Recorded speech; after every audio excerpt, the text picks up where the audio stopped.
Olá, sexto ano, bem-vindos a mais uma aula de História. Na aula de hoje nós iremos dar continuidade ao nosso assunto de Roma. Na aula passada eu falei com vocês sobre a fase da República Romana e expliquei sobre as guerras púnicas.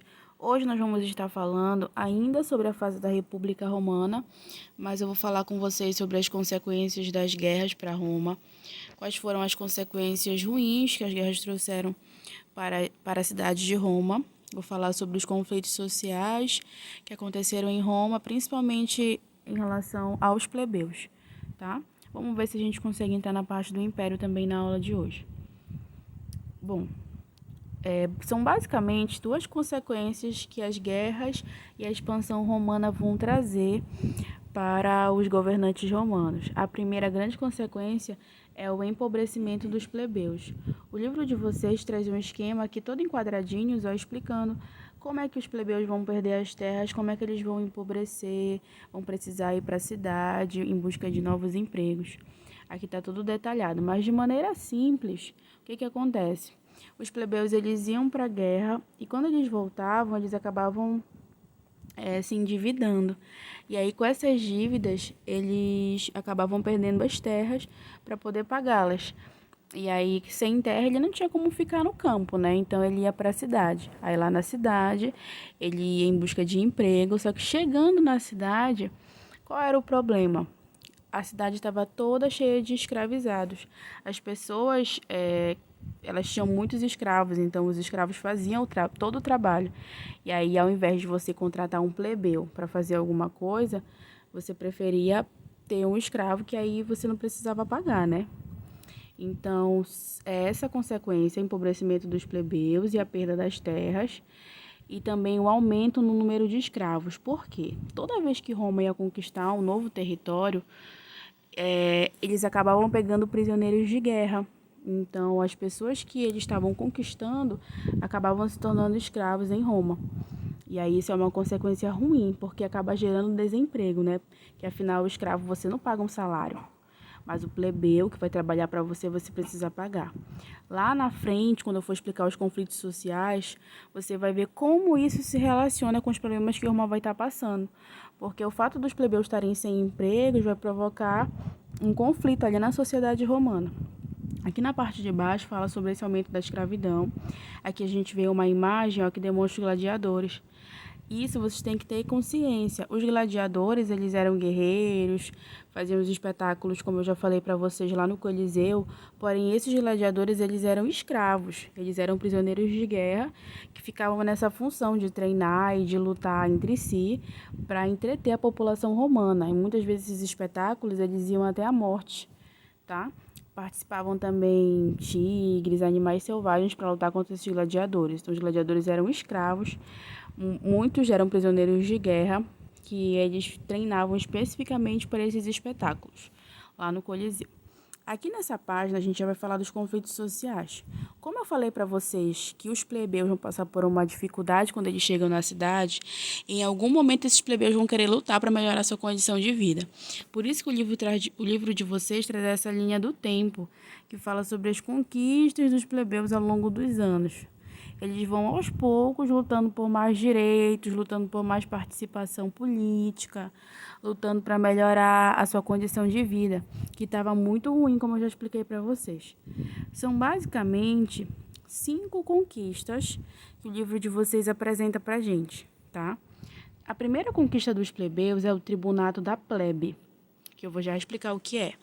A segunda é a lei Canuleia, a terceira é a lei Licínia, a quarta é a lei Ogúnia e a quinta é a lei Hortência, tá? É simples. O que era o tribunato da plebe?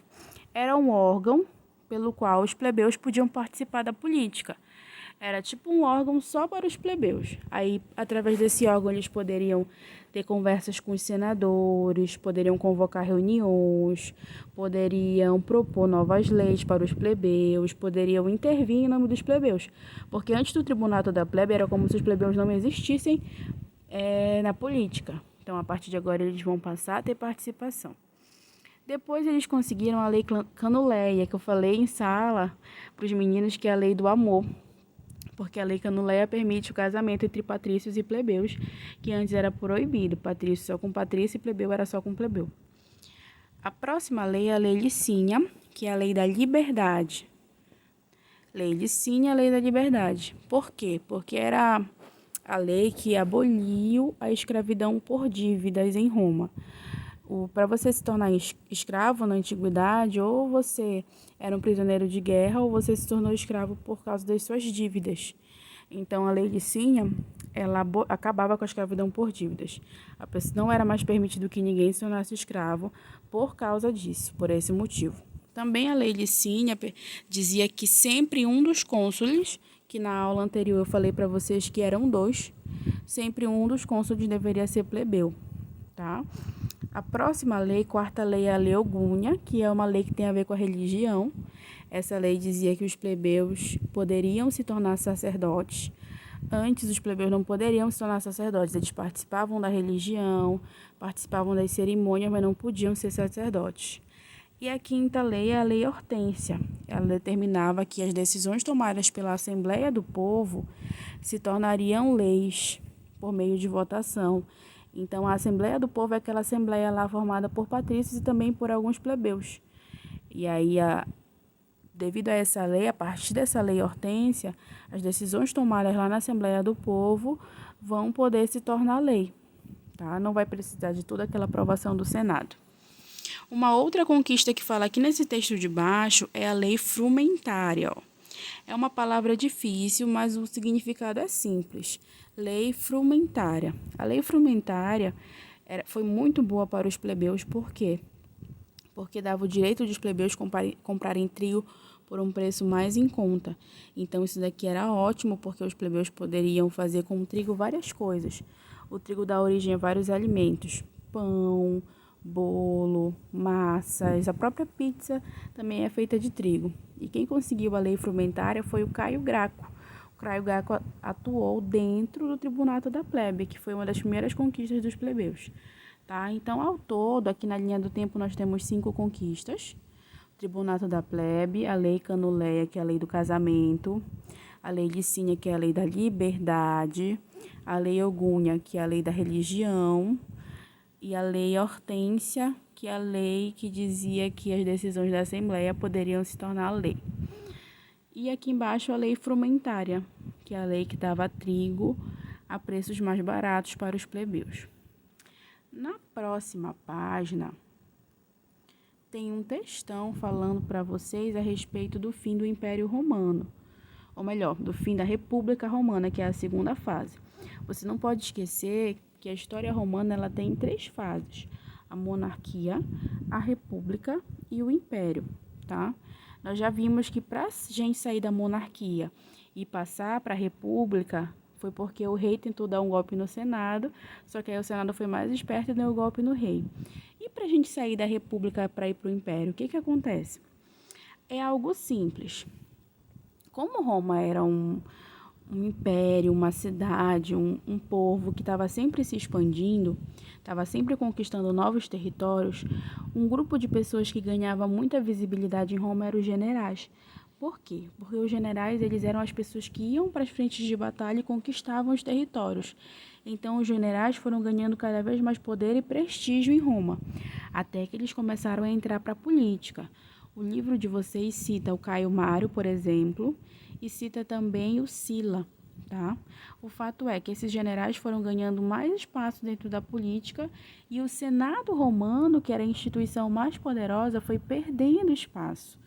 Esses generais eles foram tirando o espaço do Senado, até que um desses generais, aqui no último parágrafo fala, um dos generais chamado Otávio, vai tomar o poder, vai ganhar de todo mundo, vai assumir o controle de Roma. E ele vai se autonomear o imperador de Roma. Então, o Otávio, ele vai ser um general que ele vai tomar o poder, em Roma e vai se tornar o primeiro imperador, tá? E assumiu sozinho o poder em Roma. E a partir daí começa a terceira e última fase, que é a fase do Império. Na fase do Império, tem 2 coisas para você saber apenas. Deixa eu ver se eu consigo passar aqui a página. 2 coisas para você saber. Primeira, A fase do Império é a fase que Roma mais se expande, ó, que ela adquire esse tamanhão todo que eu disse para vocês que ela tinha, ocupando grande parte da Europa, com exceção aqui dessa parte nórdica, né, dessa parte nórdica oriental, ocupando parte da Ásia, ocupando o norte da África. Então, no Império Romano, o auge da expansão romana, ó. No século II, no ano 117, Roma atinge seu tamanho maior que ela teve ao longo da sua história. E outra coisa que vai ser muito marcante no período do Império Romano vão ser as políticas dos imperadores, tá? O livro de vocês explica aqui a política do pão e circo. A política do pão e circo, como o próprio nome já diz, oferece pão e diversão para a população. Para quê? Para que essa população fique satisfeita com o governo dos imperadores. Então, pão e circo por quê? O imperador oferece pão a preço barato, no caso trigo a preço barato, e oferece espetáculos no Coliseu. Assim, a população fica sempre satisfeita. Lá pelo século V, a Roma vai se desfazer.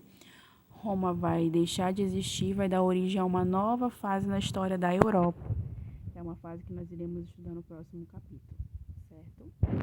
Aqui, para finalizar, tem um textinho falando sobre as mulheres de Roma, mas eu não vou cobrar isso na prova de vocês. Mas é interessante a gente saber que havia uma diferença de tratamento entre as mulheres patrícias e as mulheres plebeias, principalmente na questão do casamento, porque, por exemplo, as mulheres patrícias, elas não podiam escolher seus companheiros, elas não podiam escolher com quem elas poderiam se casar, enfim.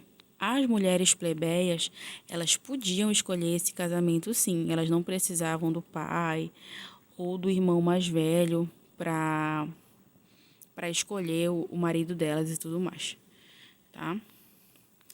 As mulheres romanas, apesar delas não poderem participar da política em Roma, assim como os homens, elas também eram muito influentes.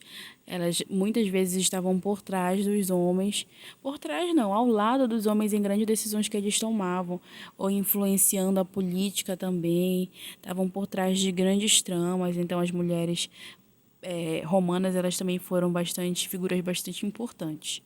Certo, pessoal? Então, na aula de hoje, nós finalizamos o nosso assunto de Roma e eu vou deixar um videozinho de revisão também para vocês. Procurem na plataforma. Tchau, tchau.